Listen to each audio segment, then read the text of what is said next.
มาริโออัดประตูเอาออกไม่ไวเด้อเสียอัดประตูเด้อไปเมื่อรถป้าเข้าอัดก็ได้นัดมึงเบิ่งลูกค่ะใช่นะสมังงามแท้หักยาพากันกังเลยเด้อคันโฮมมันเด้อกังแน่พ้นหัน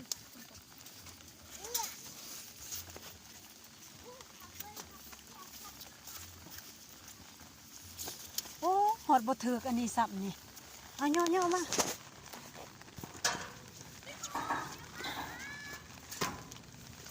ถือกอยู่บ่ถือกแล้วหรือยังถือกแล้วเนาะ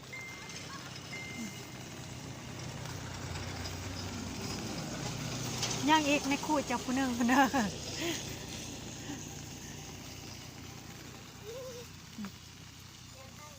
บุญไม่บ่ได้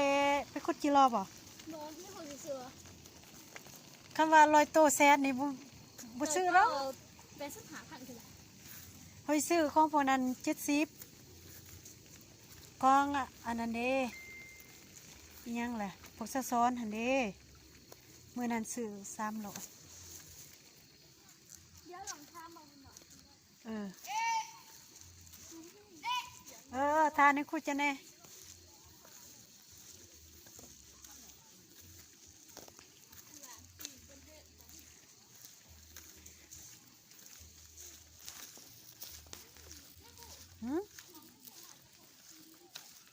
2 4 6 8 คน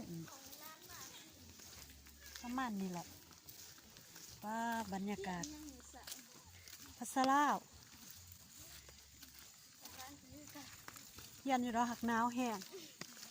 หนาวอีนี้พักคือกันนั่นแหละพักแล้วก็อยู่คือกันอากาศมันหนาวเพราะว่าพายุเขามืออื่นพ้นตัวแห้งกับบ่มาบ่ได้สิมันแห้งอีลีเข้ามาบ่ได้เด้เฮ็ดจะได้ซะซ้ำมือเสามึงเศร้านี่แห้งได้ซ้ำมือเสานี่คือมึงเศร้านี่แห้งได้คุณยานว่าเฮ้ยนี่ผมยังเปียกเมดทางหลังขนาดร้านเอาไว้ทั้งนาเสืออันกระทงร้านกับเปียกกันเลยแห้งอีลีเป็นฟาร์มเป็น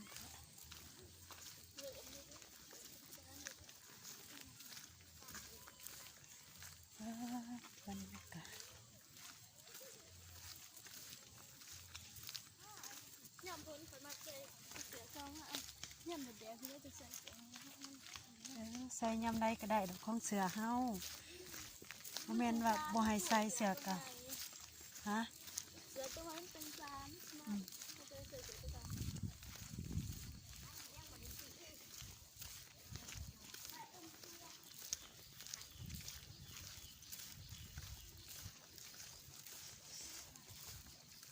บ่ได้ซื้อคือกันแล้วเครื่องเก่าคือกันนุ่ง4-5 ปีก็บ่ขาดร้านอันน่ะเขาเนี่ยทิพที่ซองหมดร้านเขาไปสิเครื่องเก่าก็ยังดีใส่เครื่องเก่าก่อนก็ได้แล้วใส่เครื่องเก่าร้านอาหารร้านคือเบิร์ดมาทั้งหัวแซนตื่นโลหาที่หาผ่านเลยจ้ะนี่ก็ซ้อมกับใบมันผ่านแต่กระเละ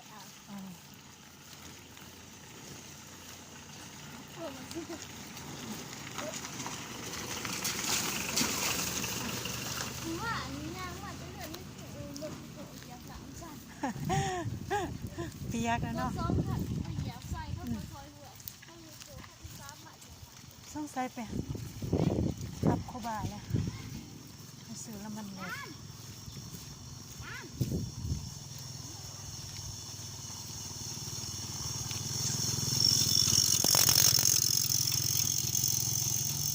อ้าวมันดังคักแต่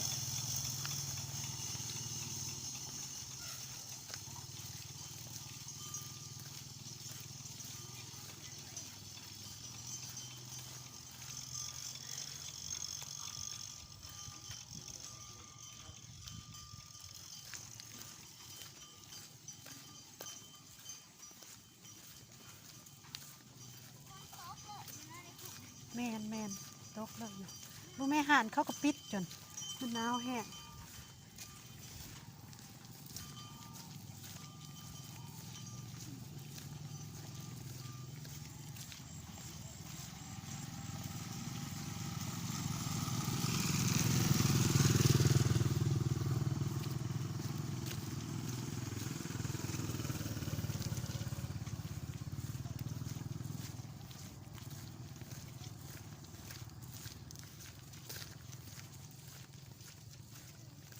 รู้สึกว่ามื้อนี้หนาวเป็นพิเศษพี่น้องหนาวอีหลีเหรอ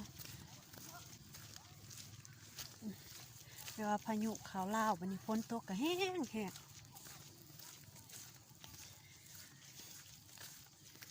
้งแท้แห้งว่า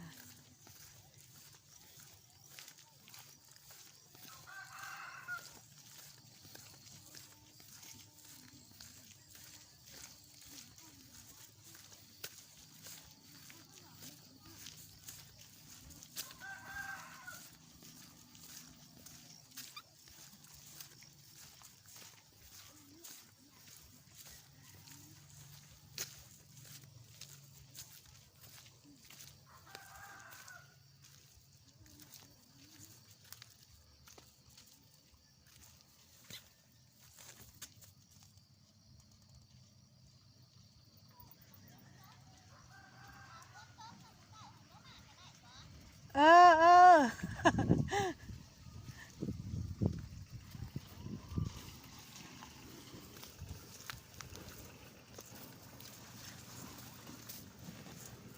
หมากกาแฟมีแต่ใบพี่น้องมีแต่หมากบ่มีใบแต่เราบ่ทันสุกเนาะว้าวใบมันใหญ่เป็นไง